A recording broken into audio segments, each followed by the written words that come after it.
babies. That's how I live my life. Next build only.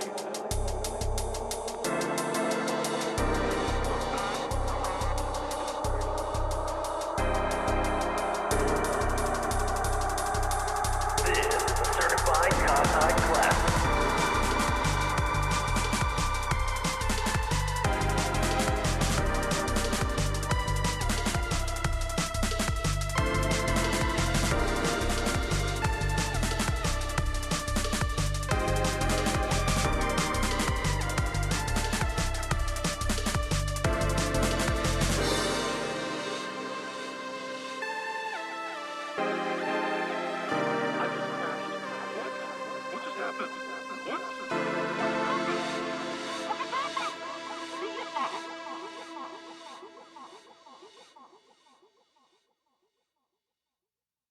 Now, let's give a warm welcome to your host, Kahtide.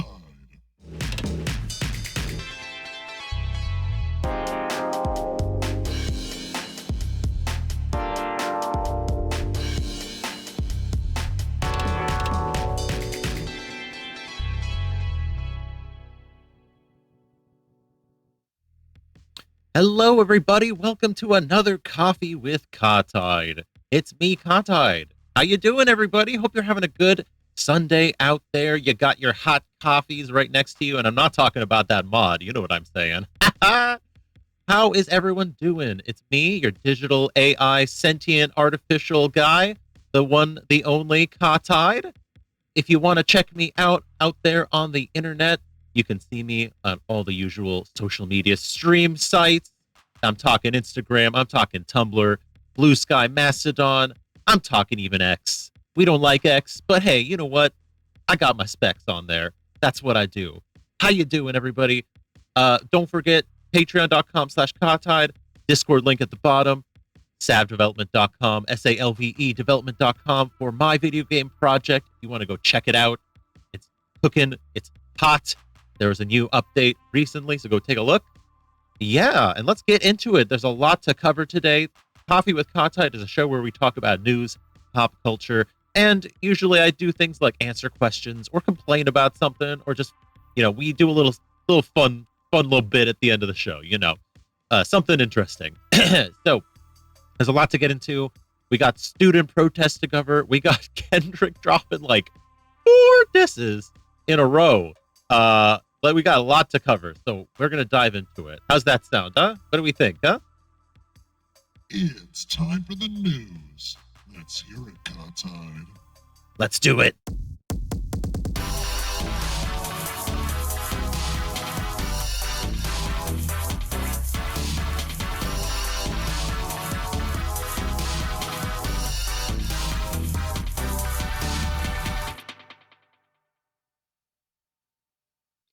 All right, folks.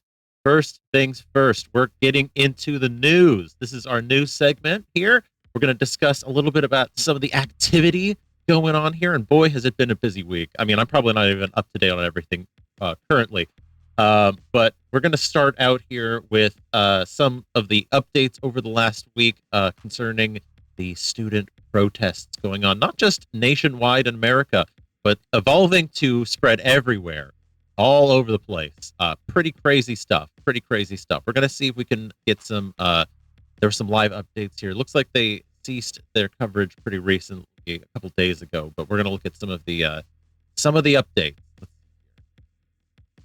Pulling them up now.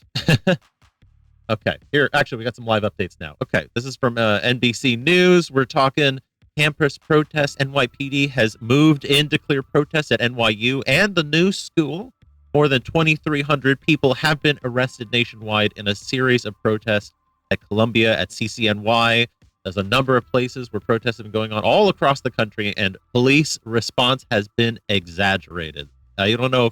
If you've been living under a rock for the last week, you might not know what's going on. But a lot of protests have been erupting all over the country and all over the world, particularly centered on protests at college campuses.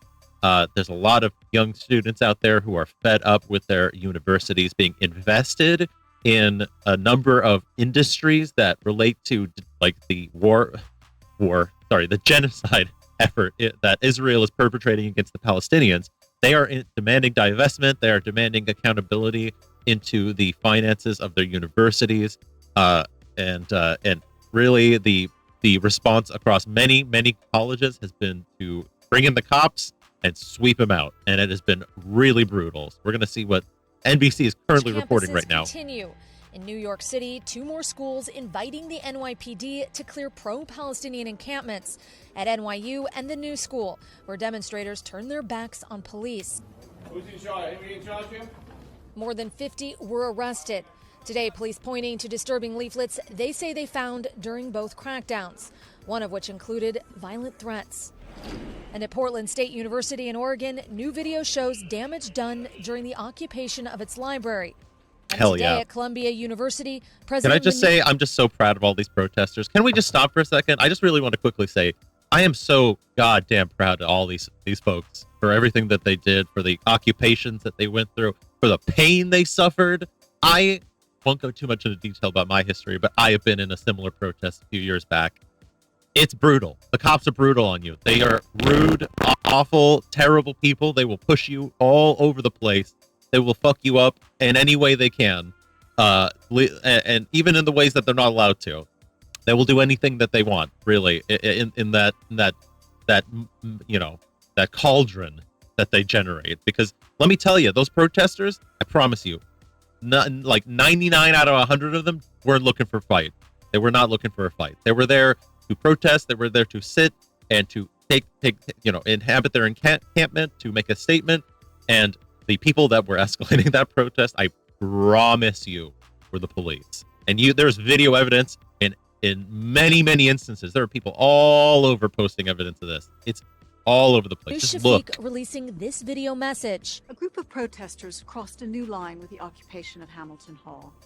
It was a violent act that put our students at risk, as well as putting the protesters at risk. Sure.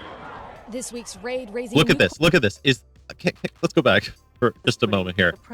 We're putting the protesters at risk.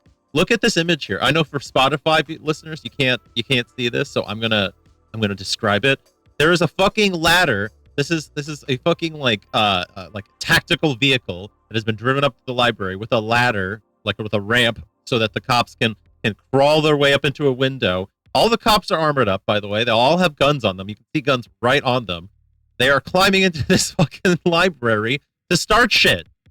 They're not being civil. They're not being respectful. They're going in to fight and to crack skulls. They kicked journalists out, mind you, from these libraries, from this area, that you could not document what was going on. I'm sure though that the students were able to somewhat document it, hopefully. I don't know. I haven't really had a chance to really examine because I have been very busy with actually making moving plans. So I haven't had the chance to sit down as much as I'd like to go through some of these stories, but I have been tracking it. Don't worry, but it's bad. Look at this. This is awful. New questions about outside involvement. The university reports that of the 44 arrested in the building, 13 were unaffiliated with the university. Among them was 40-year-old James Carlson, a longtime figure in the anarchist world, according to a senior law enforcement official. So he's also being investigated for a possible hate crime after he allegedly set fire to an Israeli flag at Columbia last month. Oh my God. Oh, he set fire to an Israeli flag. And that is considered a hate crime. This is what we're talking about, people. You can't protest Israel or anything that Israel does because Israel has done a very, very good job of conflating Judaism with its state. Mind you, many Jews are being arrested, brutalized in these protests, and are aware of the difference between Israel and Judaism. Judaism and Israel are not the same thing, and despite how much Netanyahu and his war cabinet attempt to make them the same thing and conflate them, they're not the same thing. There is a reason why a huge number of Jewish students are being arrested and brutalized right now in America for protesting Israel and are being accused of being anti-Semitic or self-hating Jews. There's a reason for this, because they are attempting so strongly, so brazenly to conflate everything Judaism with Israel. And it's clear, it's blatant if you look. If you just open your eyes to it. He's pleaded not guilty to charges of trespassing. Hmm? Student protester Mariam Alwan was not part of the group that occupied Hamilton Hall. The cause of the student body is to call for divestment from bombs that are dropping on our friends and family. I think the police violence has only strengthened the central mission. Tonight, students and faculty are outraged over the use of force after police say an officer accidentally discharged his firearm during the raid. Did you hear that? Look at that. One of these motherfucking thumbs decided to shoot his gun off in the fucking school. The fucking school, you know, if you remember, do we not remember Kent State? Do you not remember Kent State when the fucking National Guard went in and killed a ton of students and fucking shot up a bunch of other ones? Do we not remember this? Do you not remember the outcome of sending in fucking militarized thugs into a college campus that is peacefully protesting? Do we not remember? Or are we just going to pretend that didn't happen? Inside Hamilton Hall. There was nobody in danger. There was nobody struck. And for us, this is Okay. an accidental discharge. Accidental. Meanwhile, on the West Coast, the UCLA campus is also rattled after the intense crackdown yesterday. Student protester Blair Battle was among the more than 200 arrested. The police get the order, they start to move in. With their batons, they start to push and shove. After about 10 minutes of that or so, I'm knocked down and I can't get back up. And last night, back at Columbia, the traditional pre-final scream was relocated to outside Shafiq's residence as a form of protest. What Well, I there you think go. would be the kind of like existential despair and frustration that there is simply no way that they can be heard. Aaron McLaughlin, NBC News, New York. Yeah, that's what we're talking about here, y'all. This is the sort of insanity that we're looking at here. It's pretty fucking awful. I mean, I don't know what to tell you here. Like, of course, Biden had his own response. You know, he was very much like, we must restore order. You know, freedom of speech is important, except, you know, when I decide it's not. Let's see what he has to say, huh? Let's watch what he has to say. So let me be clear. Peaceful protest in America. Violent protest is not protected. Peaceful protest is. It's against the law. Let me make it clear. Hold on. Listen to this. First of all, this guy looks like fucking leather. I just want to make that clear. This guy looks like goddamn leather. Second of all, the people making it violent are the police. The police are making it violent. Hey, dumbass. Hey, can you open your stupid ears, or is there 100 fucking years of earwax in them preventing you from listening? It was the police making the violence happen, dumbass. That is the problem. They were being peaceful. They were peacefully protesting, and yet the colleges said, no, we can't allow that to get in the way of our fucking finals and our fucking, our commencement. So we're going to send the fucking cops in, and they're going to fucking brutalize them and kick them out. That's what the problem is, Nimrod. Anyway. Let me be clear. Peaceful protest in America. Violent protest is not protected. Peaceful protest is. It's against the law when violence occurs. Destroying property is not a peaceful protest. It's against the law. Vandalism, trespassing, breaking windows, shutting down campuses, forcing the cancellation of classes and graduations. None of this is a peaceful protest. Threatening people, intimidating people, instilling fear in people is not peaceful protest. It's against the law. Dissent is essential to democracy, but dissent must never lead to disorder or to denying the rights of others so students can finish the semester and their college education. Look, it's basically a matter of fairness. It's a matter of what's right. There's the right to protest, but not the right to cause chaos. People have the right to get an education, the right to get a degree, the right to walk across the campus safely without fear of being attacked. But let's be clear about this as well. There should be no place on any campus, no place in America for anti-Semitism or threats of violence against Jewish students. There is Yeah, no okay. place. I think we've got enough here. Okay. Yeah, this is the only argument they have, is to somehow try and tie pro-Palestinian arguments with anti-Semitism. This shambling, reanimated corpse is not going to do anything to change anything about his current relationship with Israel. He does not want to change it. Israel is America's outpost. They love having Israel. The Christian right loves having Israel in their back pocket. They love their little fucking prophecy of the end times coming and of Israel being some sort of key to opening the way to fucking heaven or some crazy bullshit. It's crazy. It's insanity. We cannot allow it. We must fucking protest it at every at every corner, in every instance. This tanned piece of hide is not going to change anything for us. We need to get rid of him, and we cannot also let the other tanned piece of hide, Donald Trump, enter the office either. I don't understand. I don't know what to do really at this point, considering this is apparently the only two options we have. But for the love of God, this is insane. We cannot, like, this is no. I'm sorry. Like, I have just a visceral response of just complete and untenable rage listening to this idiot. Like, the police are the ones causing the problems. They're inciting violence. All the fucking protesters are asking for is that their colleges divest from Israel. That is all they're asking for. It's not like they expect it to have the power to be able to stop the genocide themselves. They're trying to do whatever they can in the limited scope that they have, and the response to just that one demand is to send like thousands of police officers in with batons and with fucking gas weapons, which, by the way, the UN would consider a war crime if it was used in any other context, and I'm sure they would probably consider it a crime against humanity when it's used against civilians. I don't think that most other countries employ gas weaponry like we do. Like, I was in those gas clouds. I know what it's like. I was there. I was there with the LRADs. I've seen LRADs before. I've heard LRADs before. It's not fun. Just go listen. If you feel like, here's my thing. Okay, ultimately, if you want to understand what it's like to be in the shoes of one of those protesters, just go to a protest and get a taste of the pepper spray. Get a taste of an LRAD. Just get a taste of somebody next to you getting hit by a fucking rubber bullet, and you'll understand. You'll start to understand what the stakes are. You'll really start to get it. Anyway, I think I've said my piece on that. I've been going on a little bit here. We should continue on with some of the other news before I go spiraling off into another rant. Anyway, I have a fun topic for us. Oh, so much fun. This is definitely more politics, but a little bit more of the insanity I'm talking about that's been exposed that I think would be interesting to cover.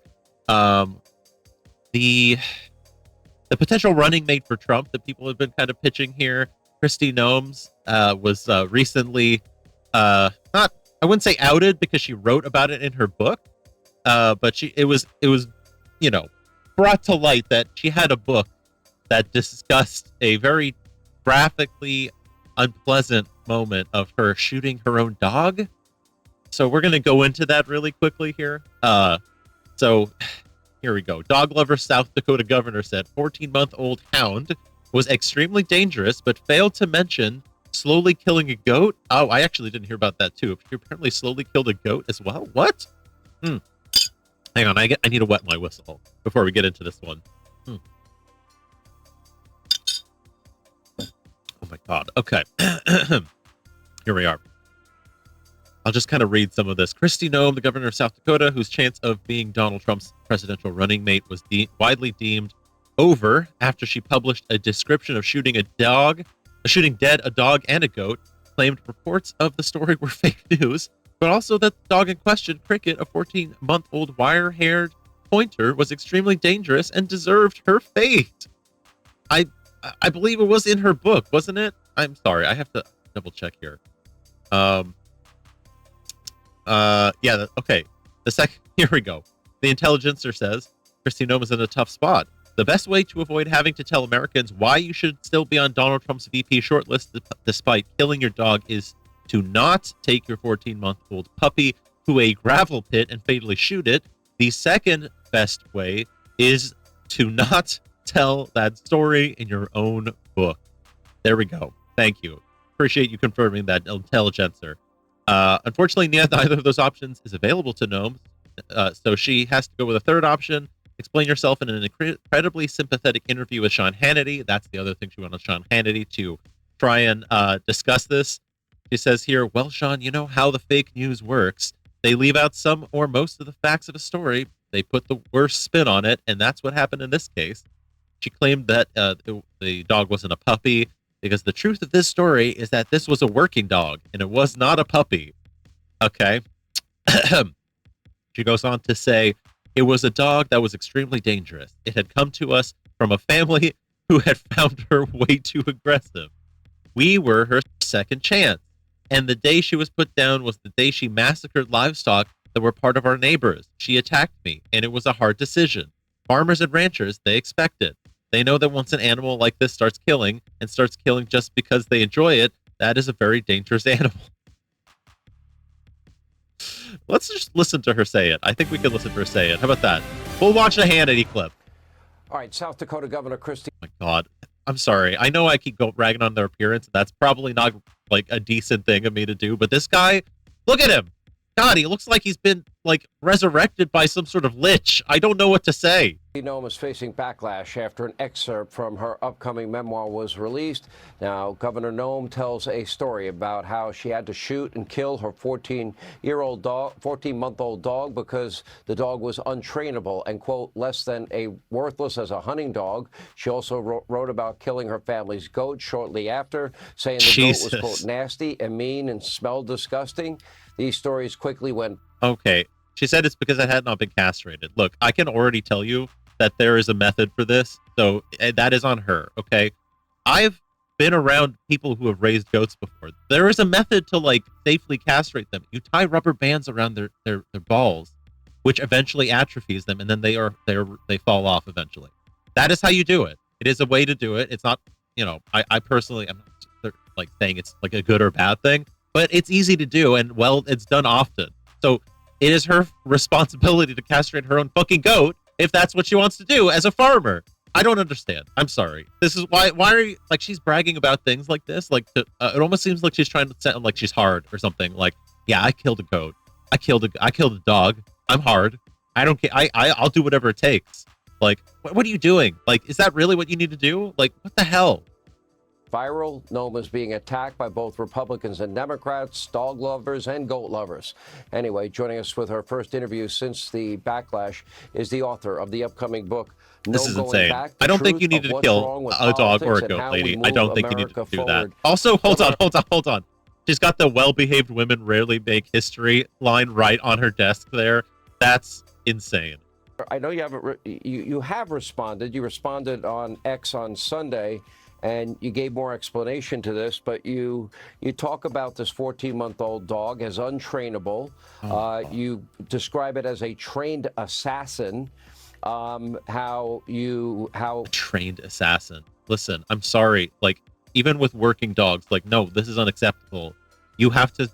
Clearly, she was not actually training this dog because you can train this dog. I'm sorry. I don't believe, like, I've been on farms before. I've raised like a lot of animals before.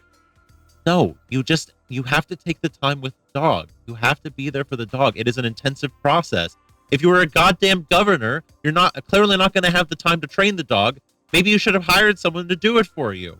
But clearly she didn't. I don't understand why she couldn't have done this, but no, there's no such thing as a fucking dog getting blood on its tongue and being all like, oh, I need to kill now. I love killing now. No. Yes, dogs are predators. They're going to eat meat. Hi, Zara. Her story keeps changing too. I know, right? Thank you, Zara. Welcome back. Welcome to the stream. I appreciate having you here. You can confirm what I'm saying here. But like, no, dogs are not going to get the taste of blood and go feral, okay? It doesn't work like that. That's not the case. You just need to teach them. There's literally stories of like dogs like eating baby chicks and having been trained to stop eating baby chicks. It is just a thing to do. They are predators. You just have to train them and coach them as like an interested party to get them to stop doing it. And they will. It's just how it works. Like, clearly this stupid lady is not willing to take the time to train her dog, and instead wants to look hard by killing her dog by claiming it was like a fucking like, oh, it was my mad dog. Oh, like, no. Like, this is clearly just her attempt to look like she's a tough-ass lady who is willing to do whatever it takes to put down, opposition. That's all it is. That's all it is. The dog was killing chickens of a local neighbor. Look at that. I just didn't I just say chickens? I just said you can train this. You can train this. And how the dog even went to bite you, and I believe bit others as well. Tell us in your words why it I'm going to watch, I decision. promise. I mean, well, I won't interrupt dogs anymore. That are violent sometimes have to be put down. But I guess people, because you shot the dog, is there a difference which way you put a dog down? I'm not really sure, but I don't think people understood it. I want to give you a chance to explain. Let's hear her. Let's hear her out. Well, Sean, you know how the fake news works. They leave out some or most of the facts of a story. They put the worst spin on it. And that's what's happened in this case. I hope people really do buy this book and they find out the truth of this story, because the truth of this story is that this was a working dog and it was not a puppy. It was a dog that was extremely dangerous. It had come to us from a family who had found her way. Wasn't it 14 months? I'm sorry, I'm interrupting. It's a 14-month-old dog. That's not a working dog yet. It's still a fucking teenager at that point. It's not ready for prime time yet, lady. Too aggressive. We were her second chance, and she the day she was put down was a day that she massacred livestock that were part of our neighbors. She attacked me, and it was a hard decision. And the reason it's in the book is because this book is filled with tough, challenging decisions that I've had to make throughout my life. And I hope that people understand from this that what the point of this story is that most politicians, they will run from the truth. They will shy away and hide from making tough decisions. I don't do either of those. I tell the truth and I make tough decisions. People attacked me. Yeah, I make tough decisions. Like, instead of taking accountability for not training my dog, I instead take my dog to a gravel pit and I shoot them. That's the tough decisions I make. I make the tough call. That's what I do.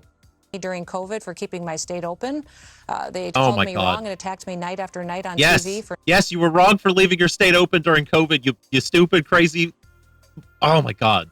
For not doing mandates and not forcing people to get vaccines or wear masks. They're doing it again now with this. I just hope people will read the book, find out the truth, because this was a dangerous animal.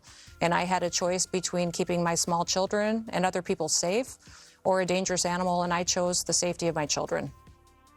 You know, I was shocked Absolutely when we learned that Joe Biden, and he has a German Shepherd, that when all was said and done, 24 Secret Service agents were bitten.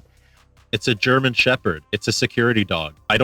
Why are you expecting different? Like, yes, that's a thing they do. If somebody is approaching the president in a dangerous manner, it's probably going to bite them because it's a security dog. I don't. You're just talking about working dogs. That's a working dog right there. I don't understand. Why are you like, why is this like, why are you making this distinction here? Like, yeah, it's a German Shepherd. They're there to protect you. That's their job. By a German Shepherd, by a big dog. Yeah. I want to go back to something that you say here. You said I would expect the president to have a big dog. In your book. What is the law? That bites people to protect them. Virtually That's every an expected state thing. has a law in place that says that animals that attack and kill livestock can be put down in situations like this. But I'll tell you, Sean, to farmers and ranchers, they expect it. They know that once an animal like this starts killing just because they enjoy it, that is a very dangerous animal. And that was the situation that we were dealing with. And I'm a dog lover. I've trained dogs for years. Zara says it's Fox News. They have to make Republican good, Democrat bad. The only way they function. No, you're absolutely right. It's true. You're so right. Of course, and very true. So this was a tough situation and very difficult. But that's what happens in rural America many times. And you know, I hope people do read the facts of the story and truly understand that I'm a mom. And at the time, I had small children, a lot of small kiddos. Oh my God. I think I'm done here. I'm done listening to this. Like, Zara says the only animal that kills for pleasure is humans, you dingbat. Yeah, this is absolutely true. This is absolutely true. What you think the dog was like, oh, I want to just kill because I love killing. No, this is stupid. I'm sorry. Anyway, I think we've heard enough. I think she's just making a lot of excuses for herself at this point now. You know, she's been called out by a lot of people for this, you know, from both sides of the aisle. It's very, very obvious that she's not going to be VP at this point, thanks to this little scandal of hers. I mean, even though Trump doesn't like dogs, like we know Trump doesn't like dogs. He's like very clearly he didn't have a dog in the White House. Can I just say something? When are we going to get a cat president? Can we get a cat president at some point? Like, when are we going to get? Oh my God, the Republicans would tear into to a president with cats, wouldn't they? They would absolutely tear into a candidate with a cat. But like, I want a cat president. I want like 10 cats in the White House, and I want people to be like, you know, I want the extra fluffy ones, and actually, here's what I want, okay? And I'm going to make it absolutely clear for you. Here's what I want in the White House. I want to make sure that the next president incoming after this election cycle is going to have 10 cats, each of a different breed. So we've got the fluffy one, we've got like the Sphinx cat, we've got like the Russian blue. That one everyone's going to say is like some sort of psyop by the Russians. We'll have like I don't know, what are the other good cat breeds? There's like a lot of good ones. Oh, we'll have like a Maine Coon maybe in there. We'll have like what's the one that looks like a little werewolf? A Lycoy. We'll have a Lycoy in there. We'll just have a big mix of cats. That's what I think we'll have in the White House forward. Anyway, oh my God, I've really ran over time with a lot of this news story coverage, so I kind of want to do a fun one here. We're gonna talk about this next one because I think it's a fun, interesting one. This one is kind of more of a science news one. This one's about orangutan being one of the first animals to be spotted using medicinal substances to heal themselves. And I think this is an interesting news story I wanted to kind of poke into, just for fun, because we so rarely get to do the fun ones. I want to do a fun one right now, and I already covered two interesting ones. Yeah, here we go. So Guardian reports orangutan seen treating wound with medicinal herb and first for wild animals. Sumatran ape applied sap and leaves to open cut after suspected fight with another male, says scientist. Let's look at here, because there's a good image here. You can see the wound is pretty significant. This full screen. Trying to get a good zoom in on there. Yeah, you can see there's like a huge gouge on this guy's face. He took a real battering. There's also a lip cut there. This guy, he went 2 for 2. Bam. Solid, like round for round, punch for punch. He took a chunk out of his face. Jeez Louise. I hope he won the fight. But yeah, interesting stuff. So they were seen applying, what were they seen applying? Let's see here. It's not the first time wild animals have been spotted self-medicating. Among other examples, Bornean orangutans have been seen rubbing their arms and legs with chewed leaves from a plant that used by humans to treat sore muscles. While chimpanzees have been reported chewing plants known to treat worm infections, applying insects to wounds. But I think this is the first time we had a visual confirmation of it. Here are some of the leaves that were used, I think, by the orangutan here, from the Fibraria tinctoria variety of liana climbing vine. I like the little the cutesy little ruler there. I think that's funny. Let's see here. The team described how tracking a male Sumatran orangutan called Rakus, they noticed he had a fresh facial wound, probably the result of a scrap with another male. 3 days later, Rakus was seen feeding on the stem and leaves of Fibraria tinctoria, a type of liana climbing vine. Then he did something unexpected. 13 minutes after Rakus had started feeding on the liana, he began chewing the leaves without swallowing them, using his fingers to apply the plant juice from his mouth directly onto his facial. Researchers write. Not only did Rakus repeat the actions, but shortly afterwards, he smeared the entire wound with the chewed leaves until it was fully covered. 5 days later, the small wound was closed, while within a few weeks it had healed, leaving only a small scar. That is so cool. I think that's such a neat thing. The team say the plant used by Rakus is known to contain substances with antibacterial, anti-inflammatory, antifungal, antioxidant, pain-killing, and anti-carcinogenic properties, among other attributes. While this and related liana species are used in traditional medicine to treat various diseases such as dysentery, diabetes, and malaria. That is so cool. It really does show just how intelligent some animals can be. I think, when you really start to dig into the animal world and start to consider kind of their behaviors and their environment and how they act, there's a lot of animals that are really, really smart. You just don't give them credit. That's a really smart move, and it's really indicative of just how well attuned they are to their own environment, how well they understand the like natural features around them and what they can use. Like, obviously, like I think if you or I got plopped into like the Sumatran forest here, we would not be able to identify that as a plant that would help us, and we would probably start to experience some illnesses there that we couldn't really deal with. But this animal has clearly attuned itself to its environment, knows what it needs, and I think that shows a high degree of intelligence. And it also, I think, points to the fact that we as people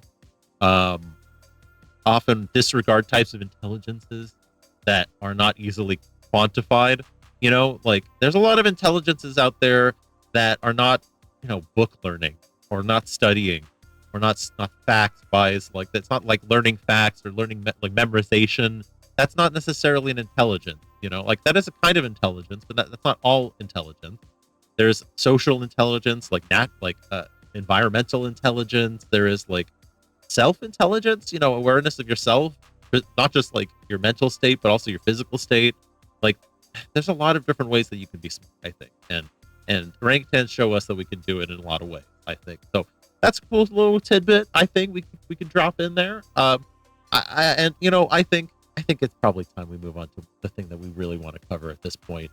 There's been some beef going on, and I think it's time we hit the culture shit, because I think people want to see this shit. They want to hear this shit. I think we're going to listen to a little bit of the new diss track from Kendrick. So let's hop into the culture shit. What do you think, huh? How's that sound, big booming voice? Should we drop some culture shit? Popular culture barometer.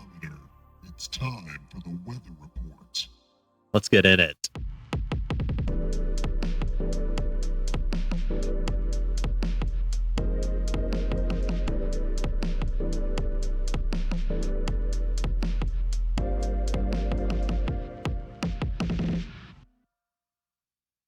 All right, folks.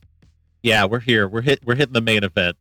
I mean, I did my research earlier in the week, and let me tell you, some new shit just hit yesterday. Yes, it's been greatly updated.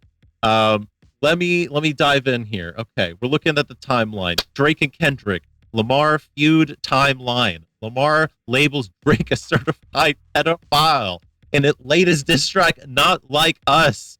It is on. Oh my god. He has hit him with like 3 or 4 disses in a row, and it is hot. It is really, really hot.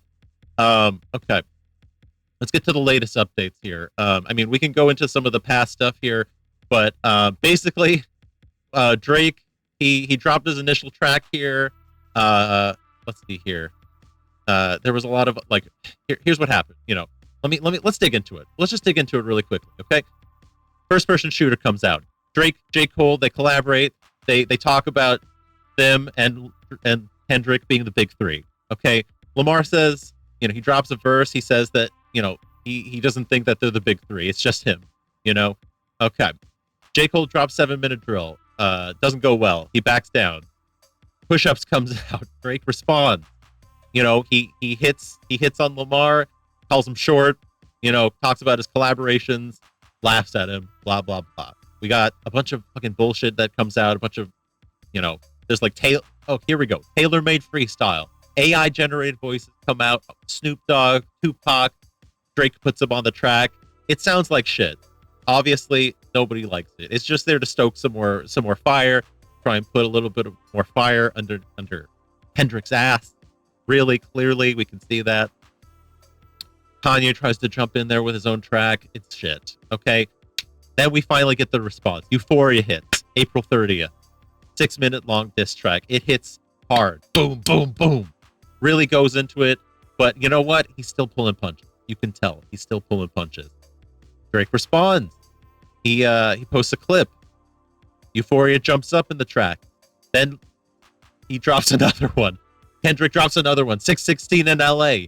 He goes even deeper into it. He starts alleging that Drake's team is against him, that he's got insiders against him that are whispering. It starts getting really juicy. Then Drake responds. He hits back with Family Matters, a new single, where he starts, going into some of Kendrick's family members. Then 50, it's like not even an hour later, fucking Kendrick Lamar hits him back with just the craziest heat. Meet the Gram, where he talks about he apologizes to his family for all the sick shit that Drake's been doing, and just it is just painful to listen to, but in the best of ways. And then he drops another one, Not Like Us, where he starts alluding that Drake has a pedophilia problem, and it is crazy. We're gonna listen to it, so we have to listen to both of them together. I think we're gonna listen to Meet the Grams. We're gonna look at the lyrics. We're gonna stop and listen to the lyrics while we do. On the Genius page, because of course we are. We're gonna hit that shit. I look, if it's gonna get flagged, it's gonna get flagged. I'm sorry, we have to.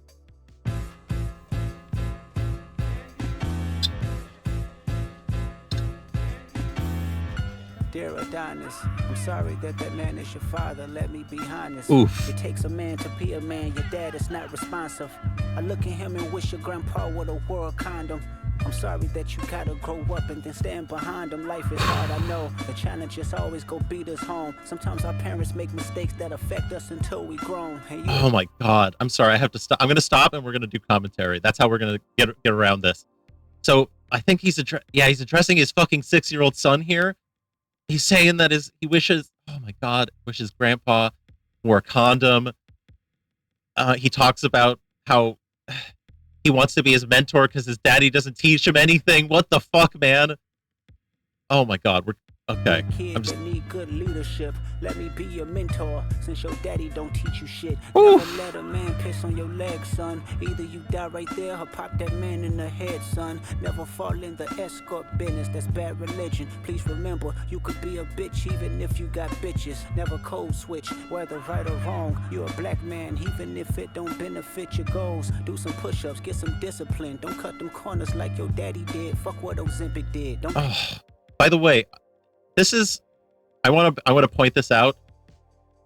That's a Ozempic bottle. This is somebody taking a picture of Drake's collection and some of Drake's receipts and some of his shit and sending it to Kendrick, and Kendrick put it up as the cover.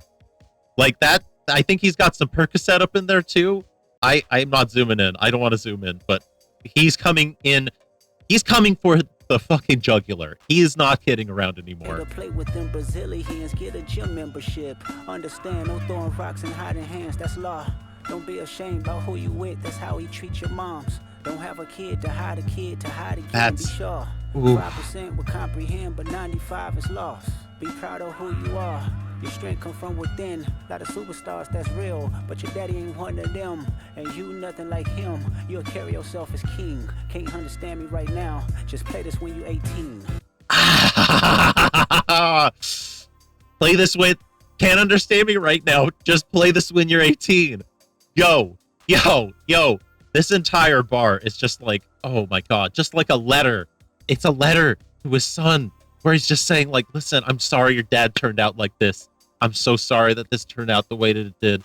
But look, you can be better than that, and I want to be a role model for you. What the fuck? What the fuck?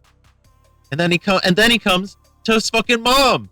Then he comes to Sandra for the mom.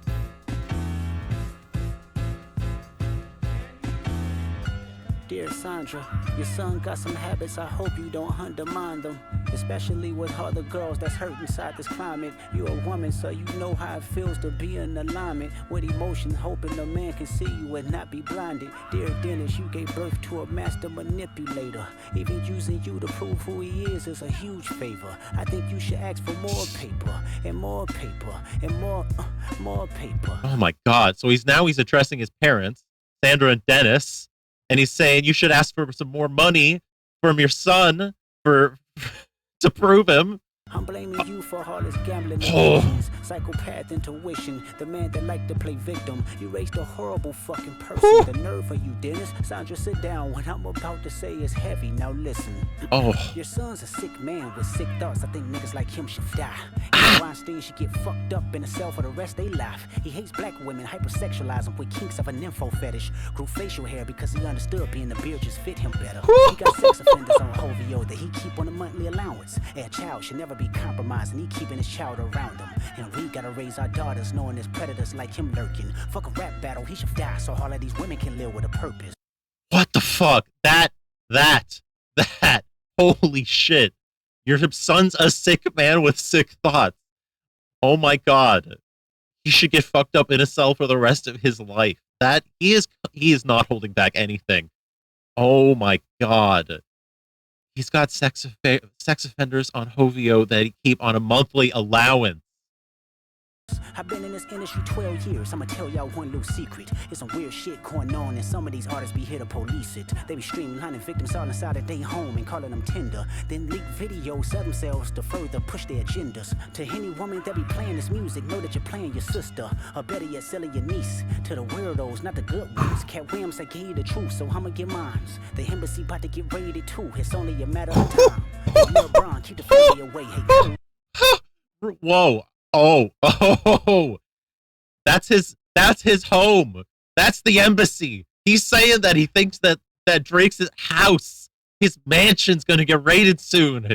Yo, holy shit, like Sean Diddy Combs. It's like, oh my God. Keep the family away. To anybody that embody the love for their kids, keep the family away. They looking at you too if you standing by him. Keep the family away. I'm looking to shoot through any pervert that lives. Keep the family safe. Jesus.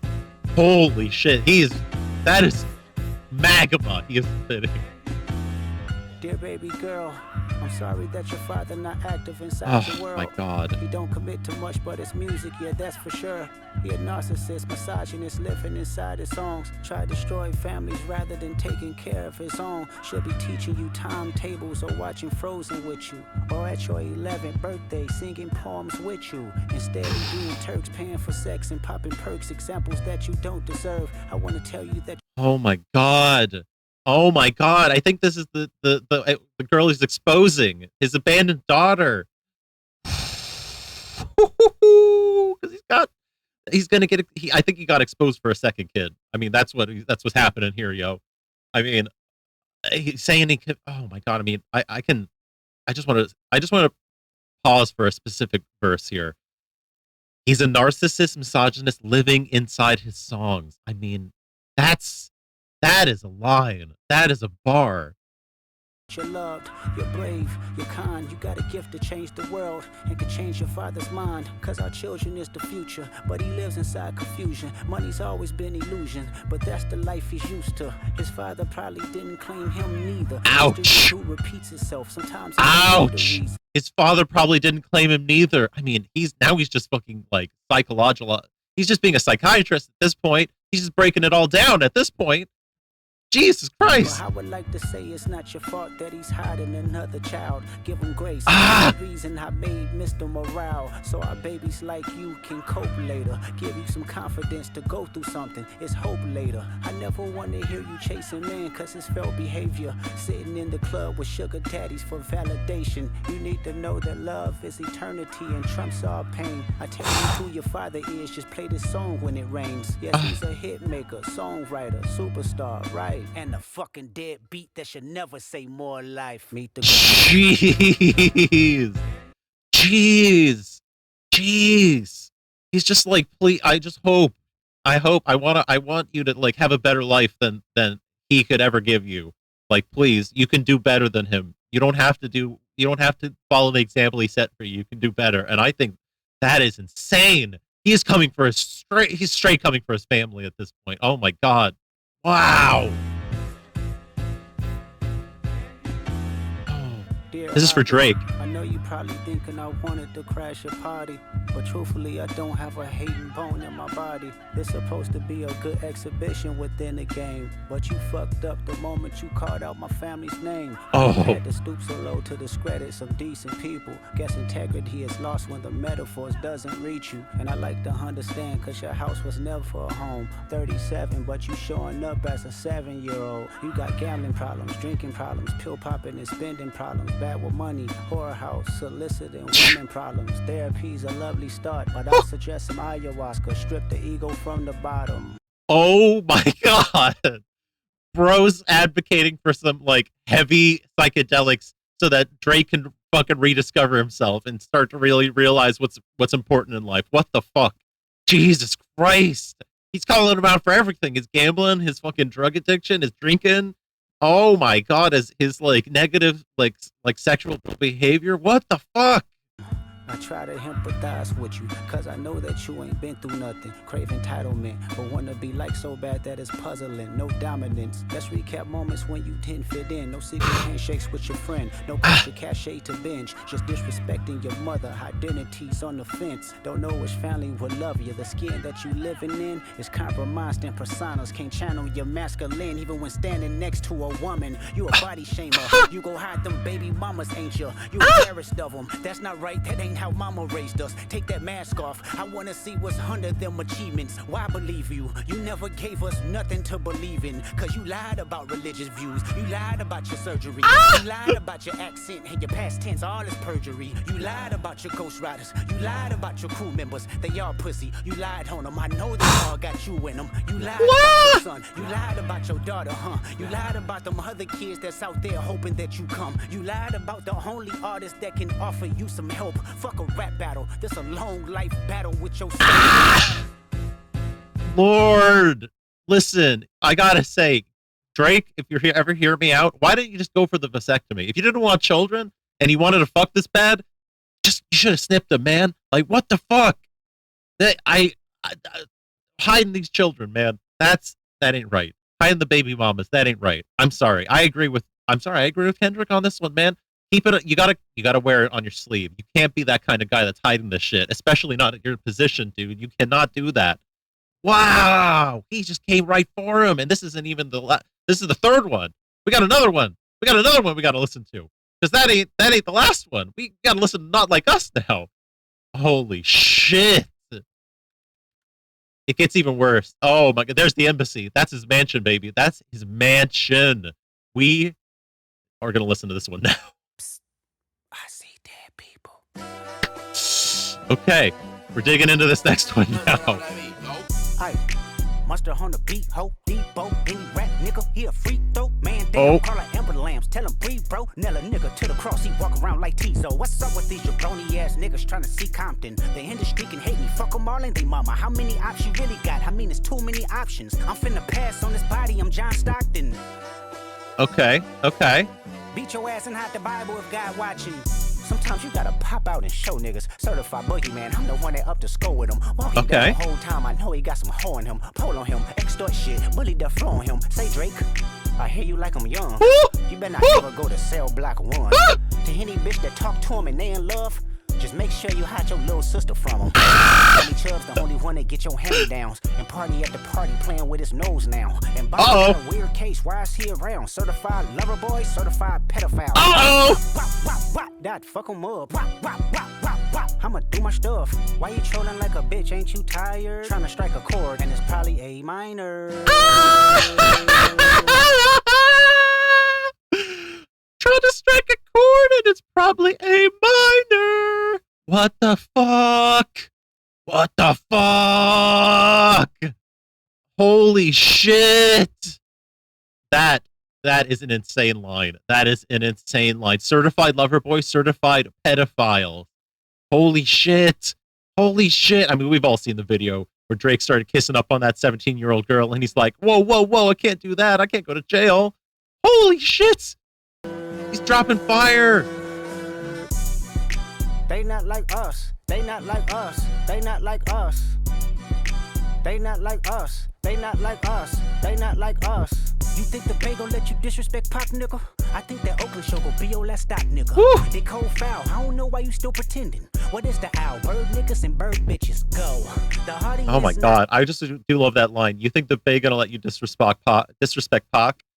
I mean, he did use AI to just recreate Tupac and just like go after Kendrick.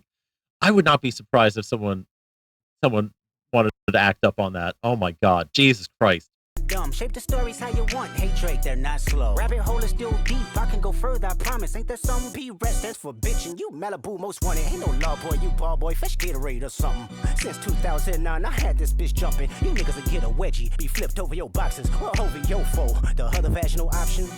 See, nigga better straighten they posture. Got famous all up in contact. Might write this with a doctrine. Tell a pop star quit hiding. Fuck a caption, won't action. No accident. I'm hands on. He fuck around, get polished. Fucked on Wayne Grower. He was in jail. That's conniving. Then get his face tatted like a bitch apologizing. I'm glad D Rose came home. Y'all didn't deserve him neither. From Alondra down to Central. Nigga, he's just spitting on everybody now. Boy needs subpoena. That predator moving flocks. That name gotta be registered and placed on neighborhood watch. I lean on you niggas like another line of walk. Yeah, it's all eyes on me and I'ma send it up the pot. Ay, put the road label on me. I'ma get them dropped. Ay, sweet chin music and I won't pass the ox. Ay, how many stocks do I really have in stock? Ay, 1, 2, 3, 4, 5 plus 5. Ay, devil is a lie. Here's 69 God. Ay, freaky ass niggas need to stay their ass inside. Ay, roll their ass up. I mean, he's just insulting them now at this point.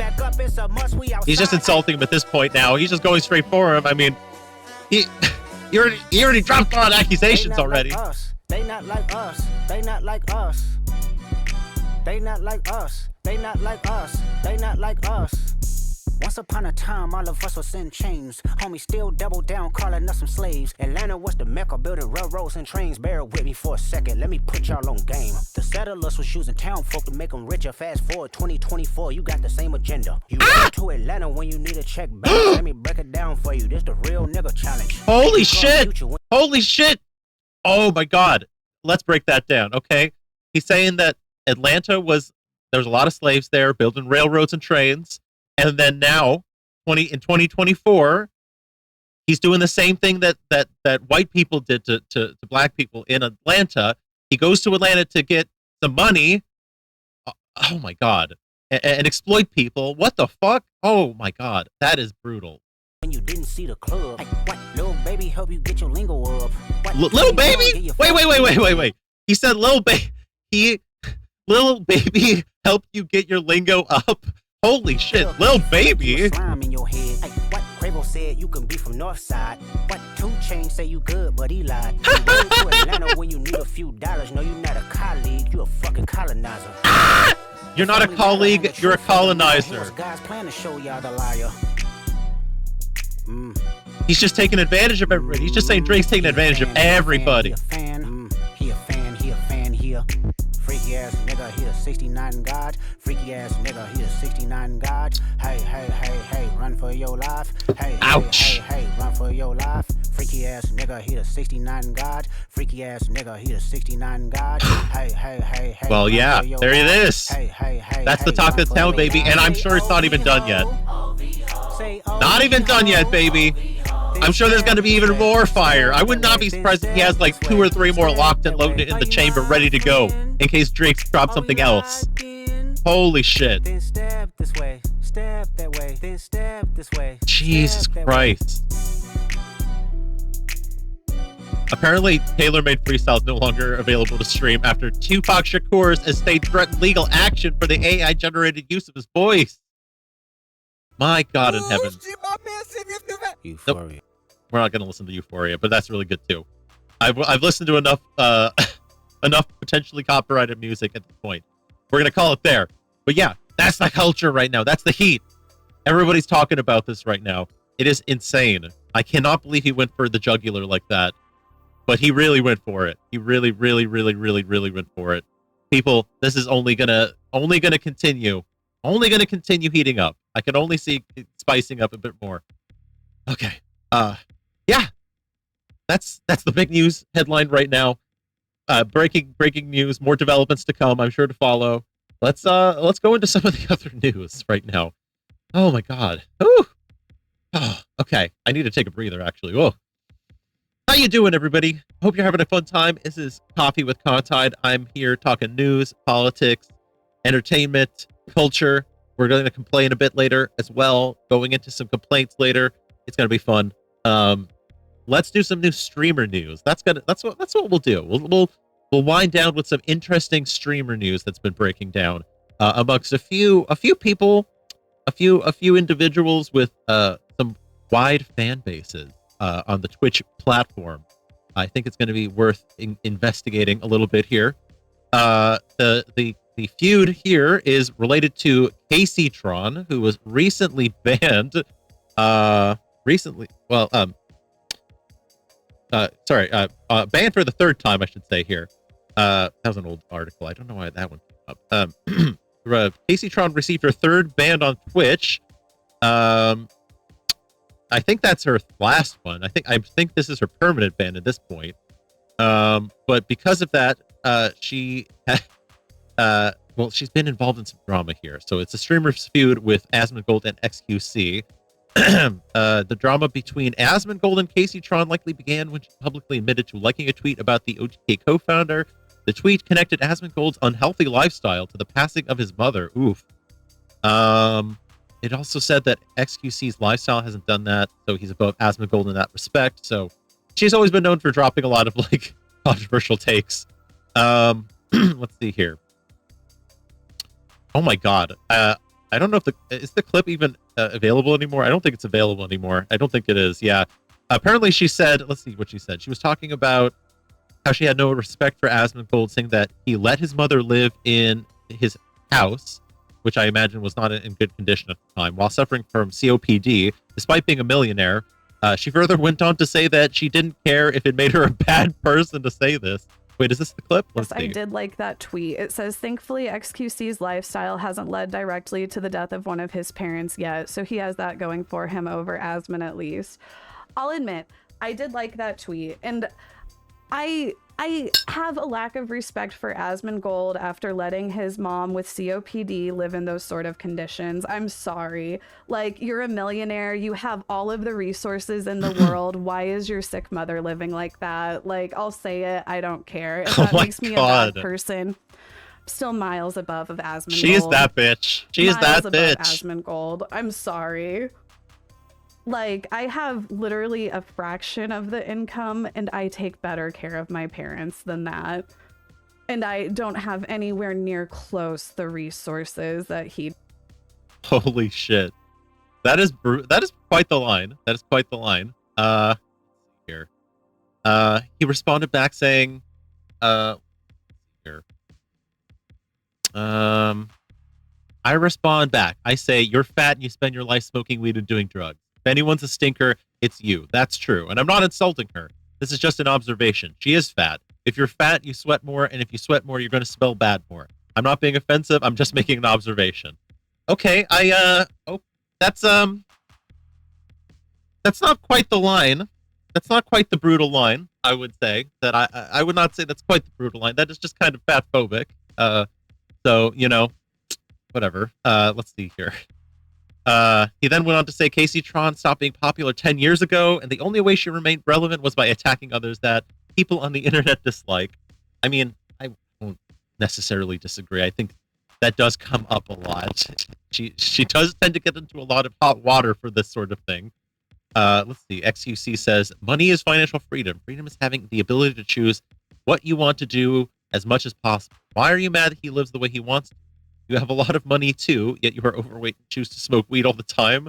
Respect people's choices, lady. Okay, XQC is also coming in with the fat phobia. Not exactly the greatest line either. Let's see.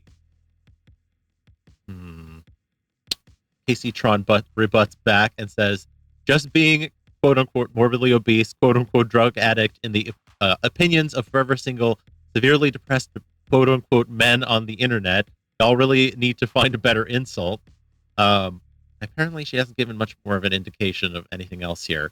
But yeah, there's some fun drama here going on.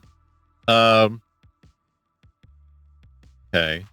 Apparently she's also responded to Asmongold's political views, along with referencing other streamers like Destiny.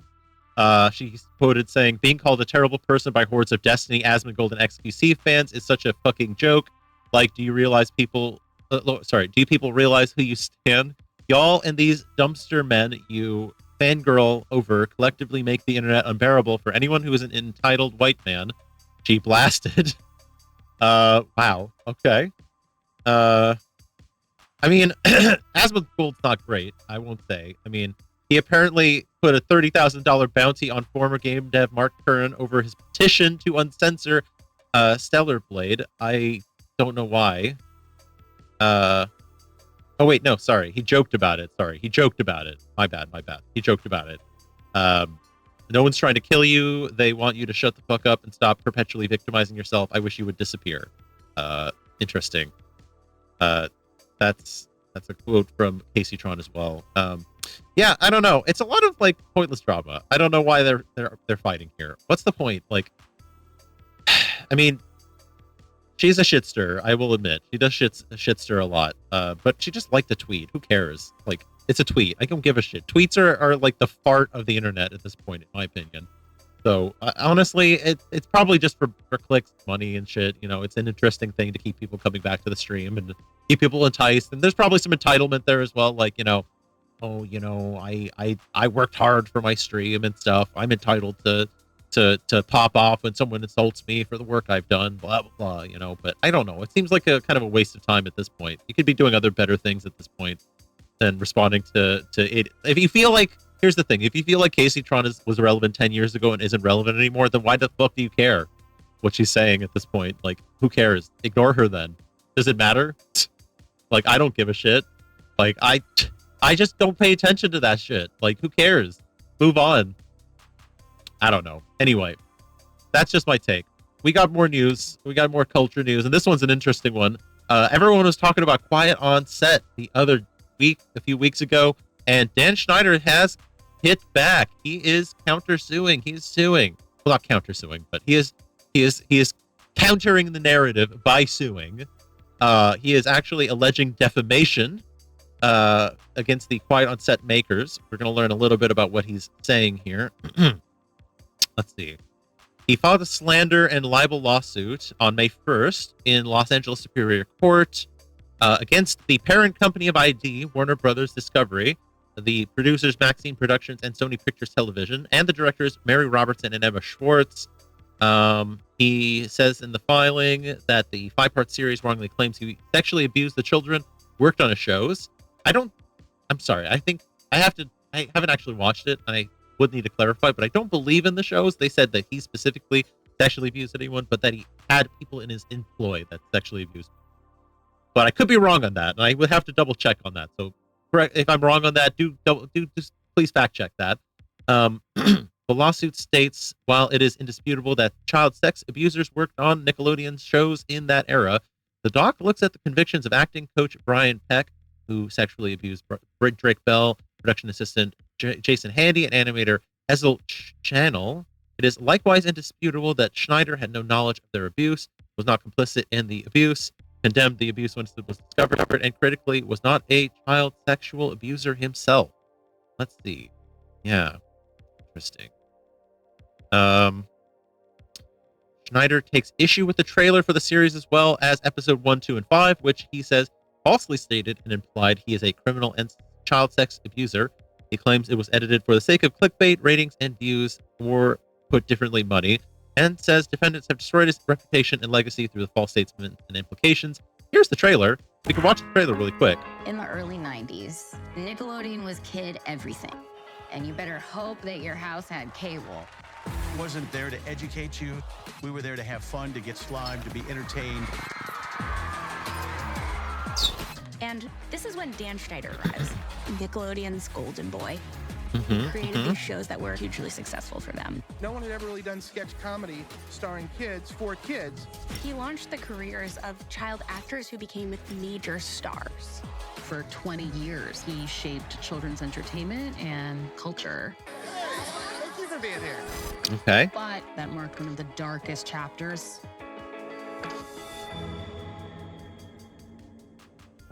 Working for Dan was like being in an abusive relationship. Okay, we have Dave's abusive relationship. treatment of It's like an people on your abusive. shows was an open secret.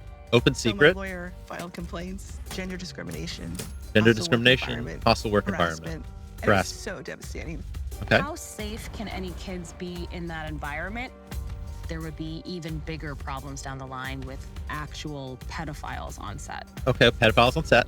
These are 3 predators who worked Okay. at Nickelodeon. We all talk in a about short 3 amount of predators. time. Hey guys, what are you for you? It was a None of those toxic are our environment. guy yet. It made me trust people less. We were there for so many hours. You get comfortable with people until you're not. I had no idea what I was saving my son from. It was a house of horrors.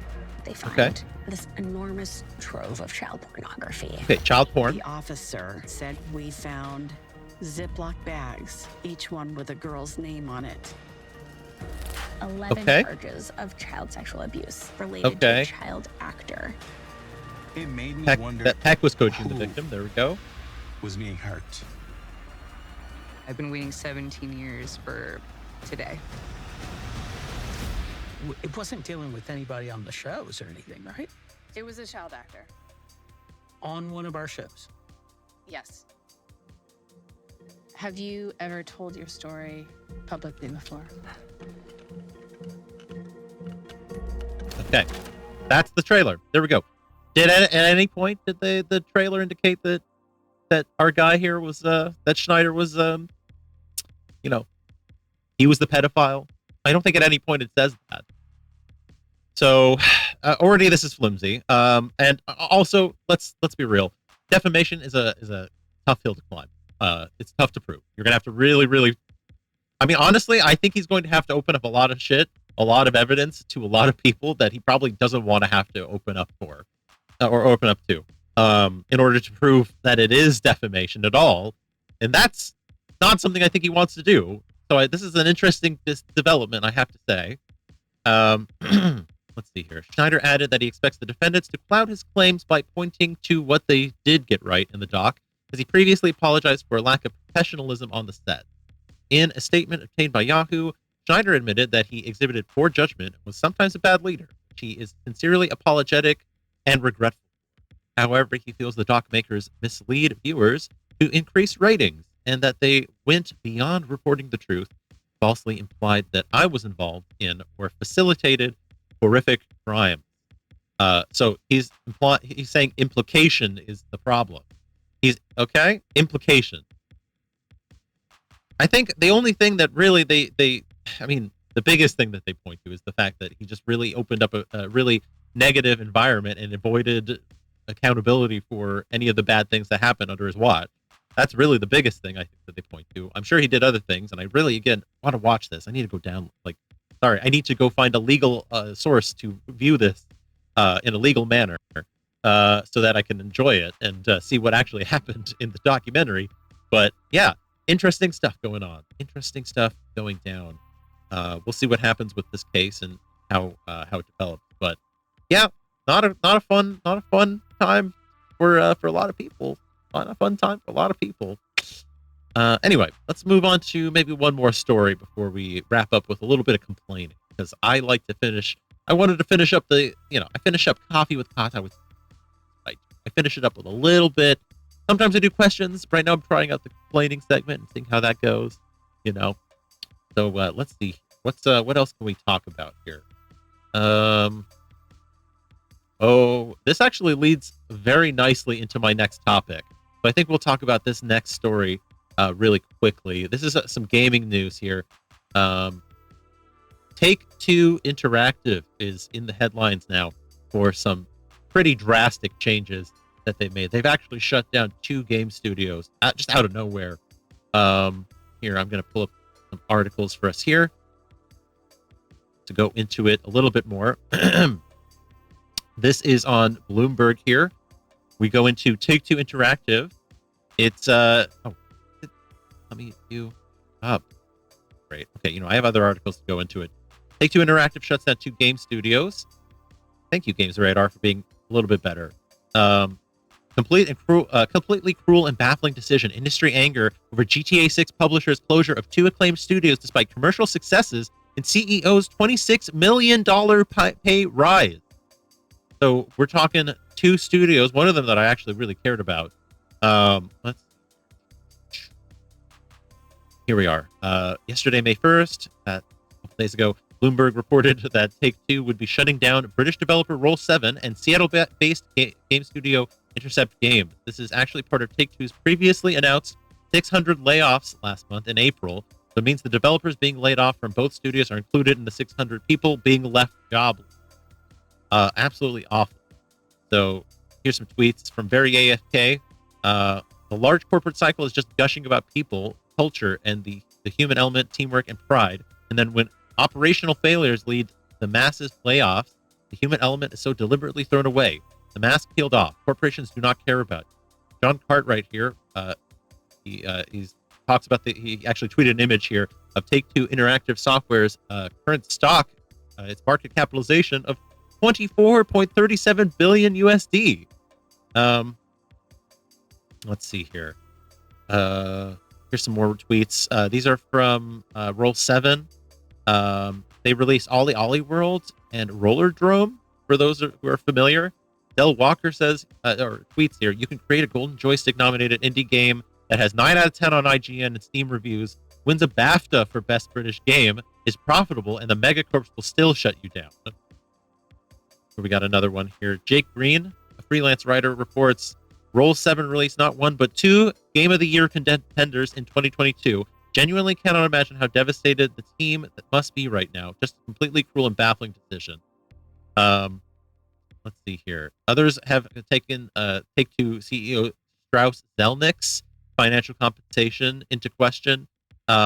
His compensation this or last year going from 16 million to 42 million, which that sum alone would have literally kept both of those studios afloat alone. So that's where the money went for those 2 studios, mind you, is to one man, one CEO, which is absolutely insane. 70 Intercept devs plus 60 Roll7 devs is 130 approximately, times 75,000 equals 9,750,000. So for less than a quarter of one man's compensation, you could have kept all the devs employed for 1 year. Look at that. Isn't that insane? Isn't that an insane amount? Reminder that at least 2 execs from Take-Two received $70 million bonuses last year. The money that could directly benefit their studios creating BAFTA-winning games going to the pockets of 2 people last year. So sorry to the teams at Roll7 and Intercept. Absolutely sickening. The kind of profit-seeking that we have in this god-awful industry. I swear to God, never, please, people, do not support these companies. Do not support Take-Two. Do not support them. If you can, try and give money directly to developers if you can, if that's a possibility. Like, I know some developers don't have that possibility. If you can try and support them in other ways, please do. These developers deserve your support, not the corporations that have like sunk their teeth into these beautiful studios and their beautiful games. Don't support these corporations if you can. Try and avoid it. Don't spend on microtransactions if you can. Those just go to the pockets of these disgusting cretins. It's awful. Take-Two will be making a boatload from GTA 6 soon, but it's not enough to keep a BAFTA game-winning studio open to follow up on their groundbreaking work. The money/culture gap in gaming growing, and the job cuts just keep on coming. Troubling times for games makers, says Stephen Powell. Absolutely awful. And there's also the money Take-Two is making right now, before GTA 6 releases to consider. The Radical Forge developer below makes the very valid point that Take-Two earns from GTA Online's players making in-game purchases. And what's more, the publisher also earns money from microtransactions in the NBA 2K series, an annual series which retains millions of players around the world year upon year. Have you considered that, by the way? Those two are always online, like live service models that have sunken themselves into the niche as best as any live service could possibly do. And they are taking in money hand over fist from these people because people love GTA Online and people love NBA 2K, even though they're literally the same fucking games over and over and over and over and over again, just getting fine-tuned over and over again, getting little upgrades and bonuses, a little extras over and over again. They're I don't play these games because there's nothing there. It is literally the same garbage recycled over and over and over again. I don't care for it. And they have very clearly found they found the vein. They have found the vein that they can suck from, and they are going to do so. And yet they will still not use any of that blood that they have drained away from their audience to support anything possibly interesting or artistic that does not rake in, money hand over fist. It's disgusting. Ed Coates here says, I'm speechless. How was this even necessary with the kind of money Take-Two are making from GTA Online? So much greed, it's never enough. People are waking up to this, I think. People are waking up to this. I do highly anticipate another gaming crash. And I think that I need to go into some of the reasons for why that gaming crash is coming, because that's what we're going to be talking about in our next segment here in Complaining with Kahtide. Let's switch our gears, and we're going to start talking about the real shit here. We're going to start talking about some real shit here as we dive in my complaints. So, what do we say, big booming voice? Shall we move on to the next one? Shall we? What do we do as well if we have not, you're not following and subscribing? This is the big booming voice letting you know to follow and subscribe to Kahtide. That's right. Let's move on to our complaints, baby, shall we?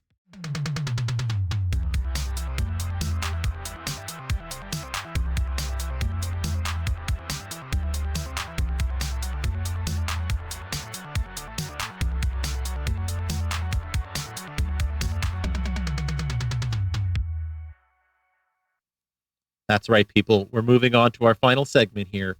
We're talking about AAA video games. What we're talking about here. We're discussing my complaints with the AAA video game industry. And I say this, I'm going to start this. I'm going to preface this by saying I love video games. I love video games almost more than I love food. I love video games almost more than I love sex. I love video games so much. I am making a video game. I'm a video game developer, and I hope that in the future, I get to be a video game developer as a full-time job. That's what I really want. That's how much I love video games.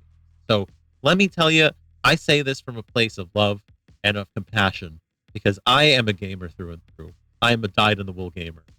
But my God, people, the last 2 decades have shown us that the AAA gaming space cannot be saved. It must die so that real games can rise up again. And I need you to understand why I think that is. I think we need another video game crash. And I'm sorry to say that. Maybe it's not that I think we need it. It's I think that it's inevitable. And hopefully it will clear out some of the detritus that's built up over the years. And it does inevitably mean that there will be people who lose their jobs. Things will fall through. And we will lose out on games, and it may take years for that industry to recover, but it has become so bloated and so disgusting that I think that a lot of these corporate entities need to be brought low. I do really think they need to be brought low, and there are reasons for that. So I'm gonna go into one of them here. We're gonna start going. I'm just gonna go down the list, and I'm gonna talk about why I think certain things need to change here. So we'll start off here. I mean, we're going to talk about cost, okay? We're going to talk about cost. This is one that I think everyone's pocketbook can understand. Let me have a little sip first, right? Dig into it. I've been talking so long. So, cost. Video games they have a wider reach and are cheaper to make than ever. Like, here's the thing. The technology to make video games is easy it's ever present and easy.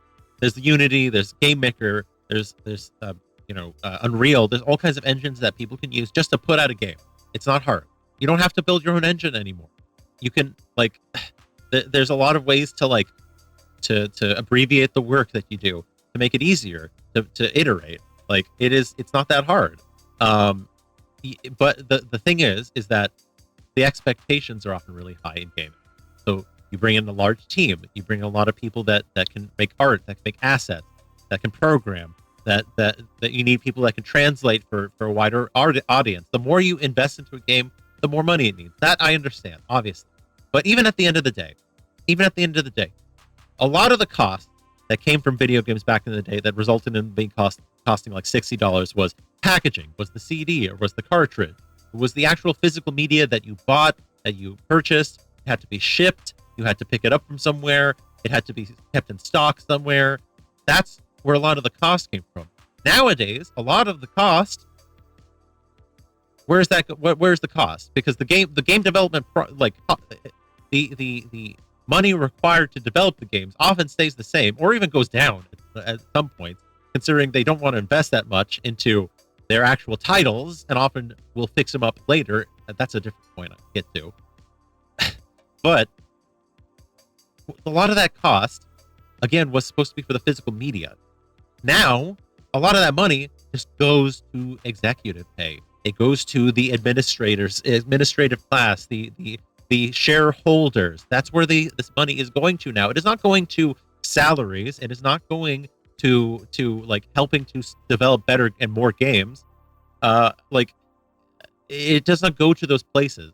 And on top of that, because of our environment, the economic state that we live in now, a lot of these administrators, a lot of these executives feel that the time is ripe to start raising prices, because of course everything is inflating. It's not price gouging. No. It's inflation that we all live under. That is why eggs cost twice what they used to. That is why bread costs twice what it used to. That is why everything that you need to buy to live is much more expensive.